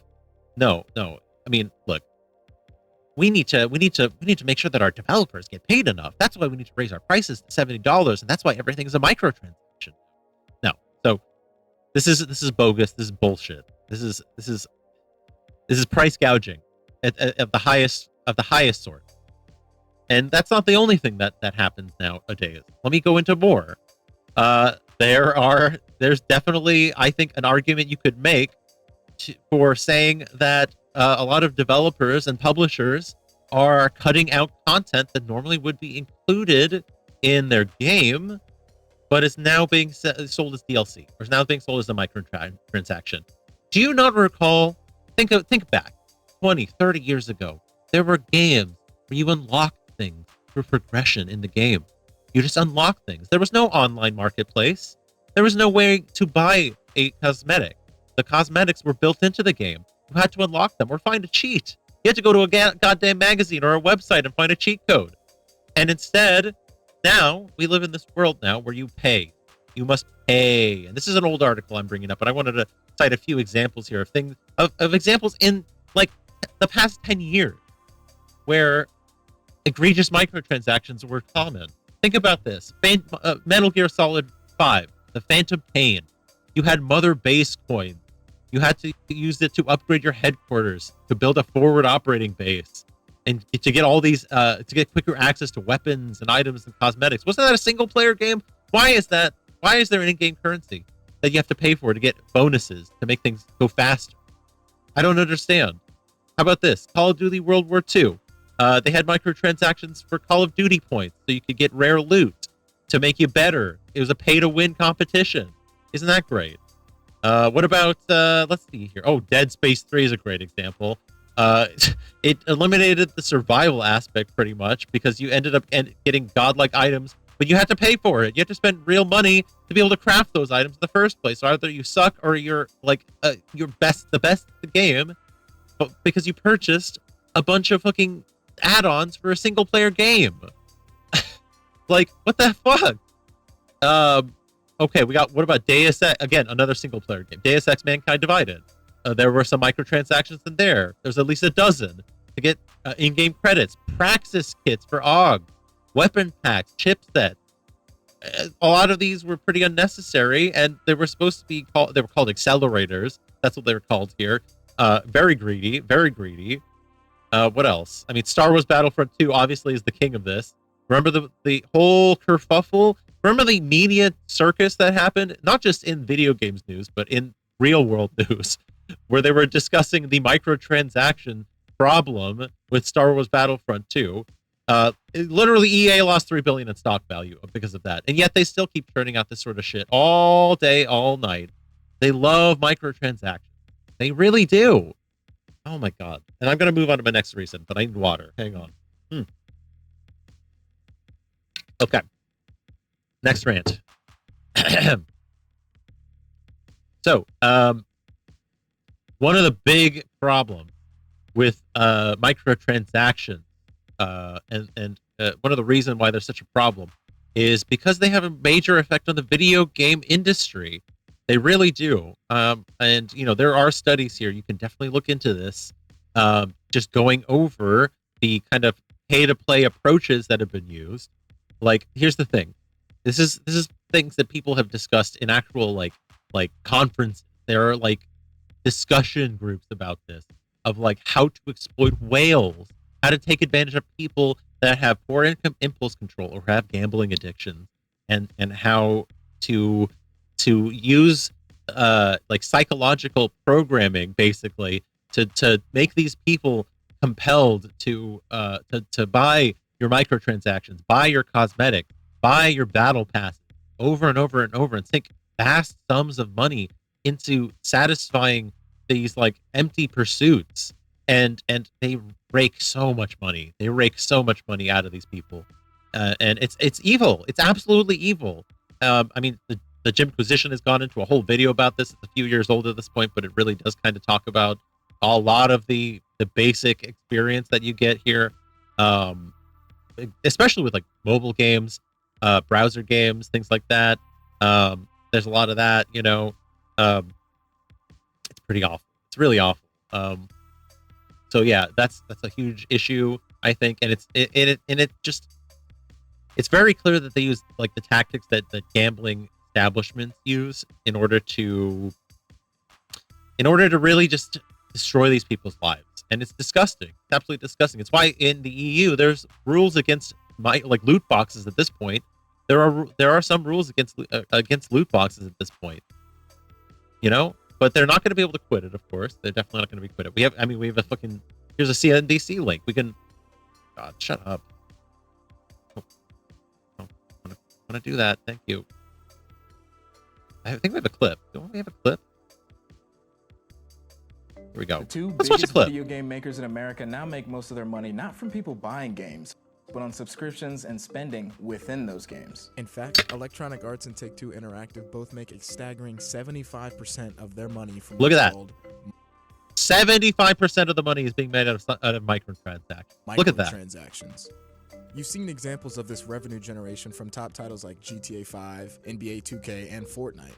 They come in the form of battle passes, membership programs, and virtual currencies. This is all happening despite intense backlash from consumers and critics, and as the cost of developing these games reach staggering levels. I just find the trend so tacky and wearisome from toe to tip, but it ain't going anywhere because it sells. In fact, it has been selling. The revenue model conversation has generated so much attention that parties are now trading high-stakes lawsuits over the issue. Epic Games' Fortnite created its own in-game payment system for microtransactions, and that caused Apple to remove the mobile app from the App Store.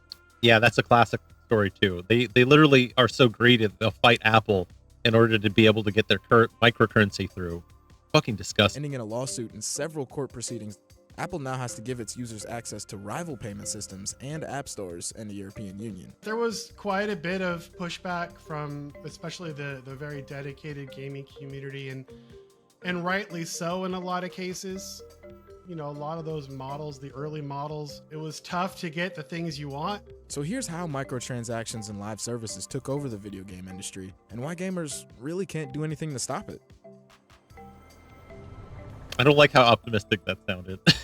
They really can't do anything to stop it. Microtransactions are any virtual transaction you make How long inside a video game we'll that watch costs it. real It's fine. money. 10 minutes. I don't care. Take-Two's NBA 2K, you can We'll purchase break it virtual down. currencies for various prices. Buying the Battle Pass in Fortnite each season, or approximately every 3 to 6 months, grants you new skins as well as the ability to purchase its own virtual currency, V-Bucks. The highest-selling console game of all time, GTA 5, allows gamers of GTA Online to purchase a GTA Plus membership for $5.99 a month. Prior to, say, 2012, you're looking at 98% or more of content spending being done physically. That all began to change when people started to get more connected, and that allowed publishers to do new and different things beyond just selling a disc, including, you know, not just digital downloads, but also things like subscription services. In 1971, That's what I'm saying. Before the internet, this did not blow up. You had it. You were locked away from this. Like, in order to get a patch, like, God, you had to like go to the website of the game. Like for a PC game, for example, like in 1996 or 7, you had to go to the goddamn website, hope that the publisher or the developer was still around, that they would usually have some like old zip file. So you'd have to fucking uncompress that zip file and then run the patch. And then hopefully everything was going to work correctly, so that you could play multiplayer with the other people who had also patched. But if you didn't have it, you were fucked. Video game market was only the computer space arcade game and took in $1 billion in revenue. Fast forward to today, and the market's worth $183 billion with various platforms and thousands of games. Mobile gaming has played a massive part in the expansion of the industry. What's driven the growth of the gaming market has been the growth of smartphones. Now in 2023, you've got... God, I do say this. I don't play mobile games. And I do it on purpose because they're awful. They're a cesspool. You will lose every fucking cent in a mobile game. I swear to God, don't touch them. Listen, if you're not a gamer yet and you want to get into games, don't touch mobile games. Don't touch them. Stay away from them. Stay far, far away from them. Stick to just like a nice, good PC game or a good console game, even maybe. Just don't do it. Don't do that, please. 80% of the world's population using a smartphone. So, we just have 6 billion plus people with a device that is capable of playing some kind of game on it. So we're just able to reach so many more people with games today than back in 2007. The live service models within these mobile games are the cash cows, and now the industry leaders want to bring more and more of that model to console and PC gaming. Live services refers to game publishers' work to continuously provide new content throughout the game's lifecycle, which popular titles like Fortnite, Apex Legends, and League of Legends have. 80-year-old white men who are worth billions are probably not playing mobile games, but their grandkids are. And when their grandkids are billionaires, they'll still be playing mobile games. And certain executives are banking on it. Take-Two Interactive president and CEO Carl Slatoff and Strauss Zelnick were paid in total. This is the guy. This is that asshole we were just discussing. This son of a bitch who just fucking killed 2 studios to get a gigantic pay raise. In dollars in 2022 after revising their compensation Disgusting packages to bastard. include for bonuses for hitting microtransaction goals. The microtransaction trend isn't going anywhere, as Electronic Arts brought in $5.6 billion in its latest earning results, highlighting Disgusting the amount of resilience money. of this evergreen business model. Evergreen business model. It's not going to be, listen, it's not going to be evergreen. Trust me. This is what they think. They always believe this shit. They think it's going to last forever, that the money train will never end. But gamers will snap at some point. This will cease at some point. You can't ride this gravy train forever. I'm sorry.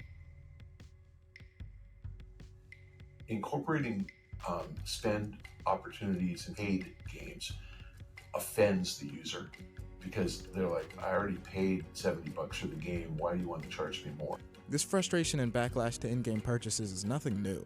It brought controversy in Elder Scrolls 4 Oblivion with the infamous horse armor for $2 Oh my back God. in 2006, and it still is today. Traditional gamers would say, I want to buy a great game in order to play that game. I don't want to feel like I'm being nickel and dimed, along the way. After negative feedback before Electronic Arts' release of Star Wars Battlefront 2 in 2017, the company decided against its own iteration of in-game purchases, which many labeled as pay-to-win. Gamers who buy games have this code, which is kind of code well thought through, but they hate pay to win. The Battlefront We 2 do. release was also Listen, marred. we do hate pay to win. Yes, we don't like it. It's bad. It's bad. Pay to win is the worst. Nobody likes it. We want a fair competition. Everyone wants a fair competition. If you could just pay to win, what's the point? By loot boxes, which are packages of content gamers can buy to enhance their experience via costumes or playable characters. Loot boxes weren't just an issue for gamers. Hawaii's legislature wrote a bill to ban them from video games in the state. And there are whole countries that have altogether banned loot boxes. Belgium, for example, banned loot boxes in 2018. There we go. Chance factor. So they have to very clearly state the odds of getting something good, which is generally between 1% and 2%. So in other words, something that costs $1, but you have a 1% chance of getting it, you'll spend $100 to get it. That you got to do 100 draws. You might get lucky and spend 20 and get lucky, but you got to spend. There are recent games that have bucked the wave of in-game purchases, mainly console games with a focus on playing a specific role, like IGN's 2023 Game of the Year winner, Baldur's Gate, and PlayStation's blockbuster Spider-Man series. Several of IGN's Game of the Year winners do not have aspects of in-game purchasing outside of downloadable content available. I mean, for these are users to popular buy. games. However, People like them. You take a single-player game and make it into a multiplayer game. People will spend. We're talking regulation now. Okay, is there going to be any regulation? We'll see. I doubt it. Backlash towards in-game purchases isn't isolated to just gamers on Reddit. The United Kingdom's government published a response to a call for evidence in July 2022, detailing exactly how game companies can protect children and adults. Those rules remember include this one things too. like loot boxes should be unavailable to children unless they're enabled by a parent or guardian. This is because this one in particular, I remember, was particularly spurred on because of the FIFA loot boxes, because a lot of people were their kids were just draining their bank accounts, just spending on FIFA over and over and over and over and over again. And these companies would not give that money back. They would not refund it. They were like, oh, it was purchased, blah, blah, blah. Players should be aware of spending controls to support safe and responsible gaming. Also, that's the fact that you need spending controls in a game is horrific. Hell dimension. We live in the hell dimension Showing right now. what the odds are to get the items that you really want, is a really good one. So we still see those mechanics being used quite a bit across the video game industry, and there's just a lot more transparency around it. And of course, very specific markets have outlawed very specific forms of the loot boxes. So I think the regulations are actually in a pretty good place right now. Several countries have passed laws. I with think they could be varying degrees of stronger. Regulation. For example, Italy, South Korea, and the Netherlands require probability disclosures, while an outright ban against loot boxes exists in Belgium. As a result, gaming companies have modified their transaction model over time. The industry has really moved to more of a what they call a battle pass system or some kind of packaging of seasonal content, and that's found a lot more in terms of a warm response than the early days of the loot I hate box. battle passes. Battle personally. passes are a monetization approach that give gamers the chance to earn skins they normally wouldn't be able to unlock, but can via real-world payments. Fortnite and Call of Duty Warzone excel here. However, these live service games with battle passes require ongoing maintenance, which requires labor and is not cheap to produce. At least one major game publisher told UK regulators in 2023 that a single game in a major franchise cost them more than $1 billion to release, including development and marketing. That is insane. That is insane. That is a life-changing amount of money. That is an insane amount of money. Why do we need to have games that sizable? Why do they need to be this hefty? I don't understand it. Do we really need that? Is that really the level that we need to be working at here? I don't understand. There are better games that do far better at conveying like fun and an enjoyable atmosphere than any of these AAA shits ever do, and they do it on a fucking shoestring budget. I swear to God, Stardew Valley is more involving and more enjoyable than any of these fucking pieces of shit, and that game was made by one guy who literally had to work a part-time job at a fucking ticket counter at a movie theater, and that game's better than this shit. $1 billion? Oh my God. I scoff. I scoff. Microtransactions and subscriptions are a way for video game companies to recoup those staggering development costs. Absolute bullshit. Some of the biggest challenges now, I think, is the cost of development is Oh increasing. boy. So if you're making, Oh boy. Here, we get to hear from the horse's ass right now, Mr. Herman Hulst, the head of PlayStation Studio. a large world, a large open world, and you fill that with very detailed characters, and you want to have the best performance capture in there.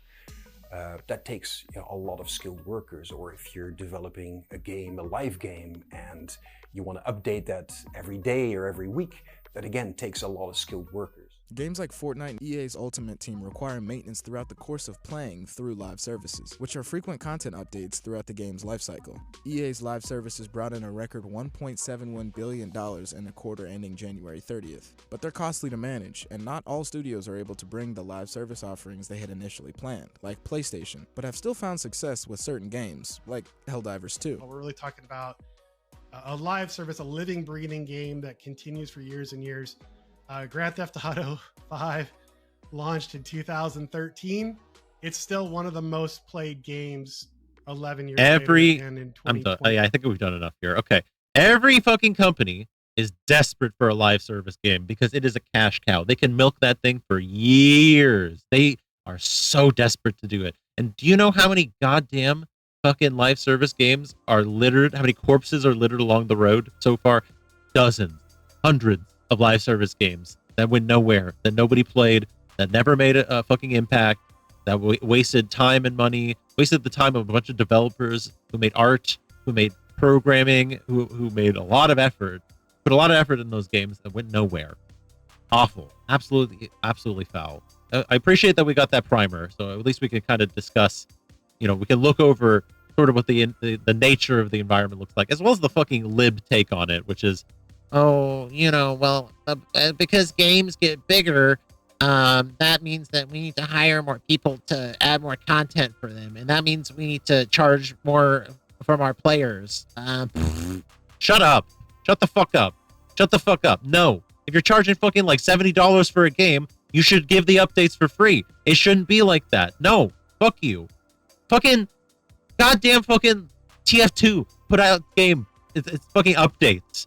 Like for free. And it's free on fucking Steam. And people play that shit. And that's like 10 plus years old. And it's still one of the most beloved games of all time and still has a massive fan base. Okay?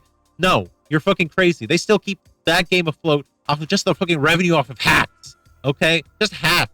The hat market is enough. Okay? Like, I don't even know what to tell you. Like, the fucking... no. The fact you don't need... oh my god. Sorry. I'm frothing now. I'm frothing. Look, freemium obviously is like one of the biggest things they're also hungry for. They love the freemium model. It's something that they crave. As soon as they realize, that like they could apply the freemium model to their own games. Freemium model being, of course, popularized by mobile games. Mobile games are often free to play, but if you want to access the real stuff, the really good stuff, you have to pay.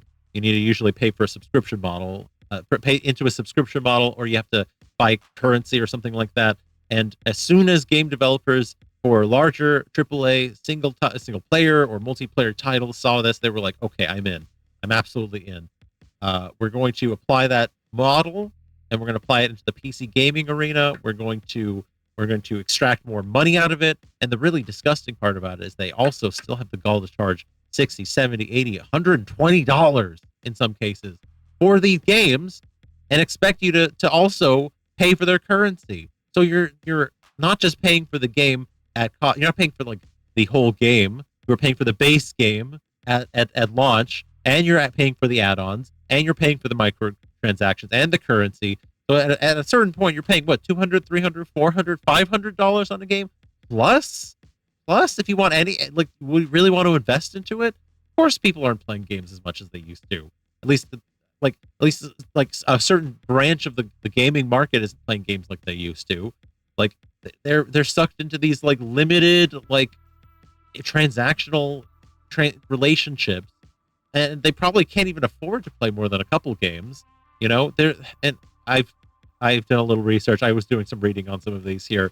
There's definitely a lot of research into how the freemium model has affected games. So I highly recommend checking out some of the literature personally. What else can I add in here? I'm just pulling up some articles that kind of talk about some of the things I was feeling here. Boy, I'm getting hungry. I might have to cut this one short a little bit here. But I will go over my final points here and kind of discuss everything for you here. The roadmap problem is a thing I think is really important. Games are often at this point released in like a half-finished state.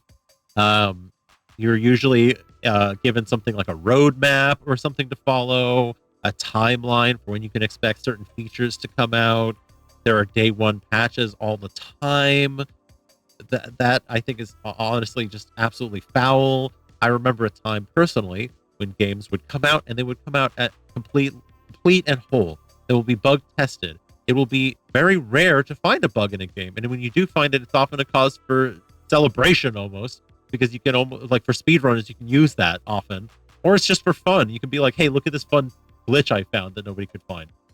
Like they bug tested the shit out of these games before release. And oftentimes you had a great game. You didn't need a day one patch. You didn't need a roadmap for more content.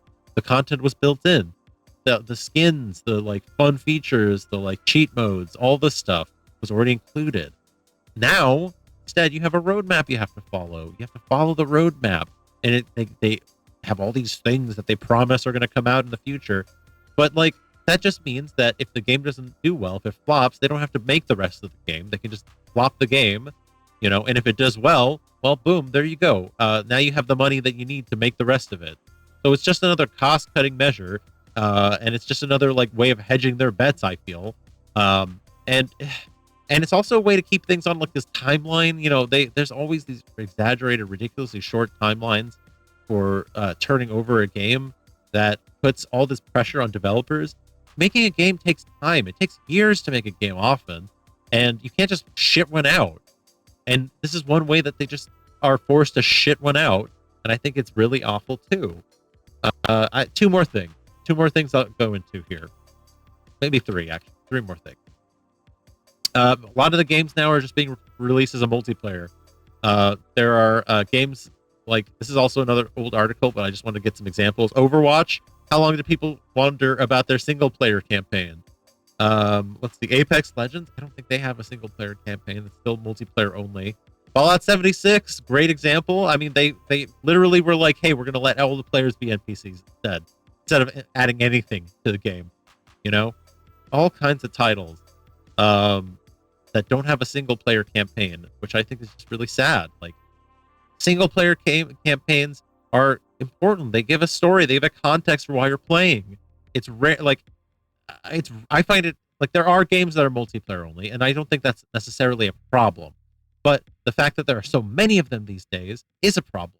It's like they're just interested in like churning out a profit. So they're going to focus on the thing that's profitable, which is microtransactions, and which is cosmetics, and which is those season like battle passes, and that is multiplayer only.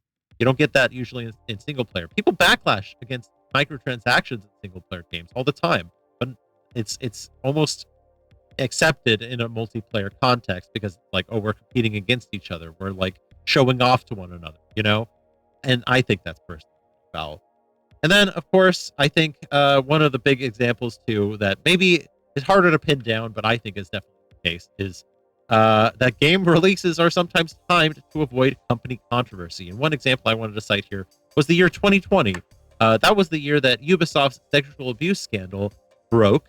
It broke, I think, in August, if I'm not mistaken. And what did let's see here. We had Watch Dogs Legion come out and Assassin's Creed Valhalla come out. I'm pretty sure, if I'm not mistaken, if I remember correctly, these were both accelerated for release so that they would come out following the recognition of the scandal. And yeah, these giant titles came out, really big, huge titles came out. Rainbow Six Siege came out as well. Far Cry 6 came out pretty soon after that too. So a lot of shit came out pretty soon after that. And I definitely recall during that time, and I know the Jimquisition reported on this as well, just the media silence over the allegations, over the actual events that had occurred behind closed doors in Ubisoft, and instead they focused on the release of these giant, massive games that people were all hyping up. And of course, a lot of that shit went under the radar. Now, thankfully, a lot of those guys, if I'm not mistaken, ended up going to jail eventually, which is good. But yeah, really awful stuff. Really awful stuff got swept under the rug by just the release schedule, you know, and by accelerating the release schedule, it of course put more work and more stress and put more on the developers and put more bugs in the game, of course. So, you know, these things are all tied together. And of course, lastly, my worst problem with this, don't have an article to cite for this one or anything like that, but my worst problem with this, defenders of these games and these companies will insist that there is nothing wrong here. They will absolutely defend it to a T. And I think that personally drives me insane. Drives me absolutely insane. People recognize what's going on here and what the problems are. Game industry is corrupt. It's full of money makers. It's full of really awful people that are just going to suck creativity and passion dry. And I heartily encourage you to buy indie, play indie games. Don't support these stupid big companies if you can. If there is a game that you really like that is from one of these publishers or one of these developers, I mean, I'm sure you can find other ways to acquire the game. You know, just saying. Anyway, that's where I'll leave off here today. And I am starving, so I'm going to go get myself a snack. Thank you, everybody who dropped in, who checked it out. And thank you for Spotify listeners. Thank you for the VOD watchers. Hope you enjoyed the coverage today. Let's see if we get flagged for the Kendrick playbacks. I hope not.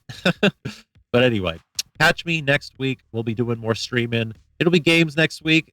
We'll see if I'll do another game, but definitely we'll be playing Subnautica on Saturday. So go take a look. It'll be awesome. We'll be exploring more of that alien ocean world. So yeah, thank you everybody for tuning in, and I'll catch you next week. Appreciate it, and have a good one. See ya.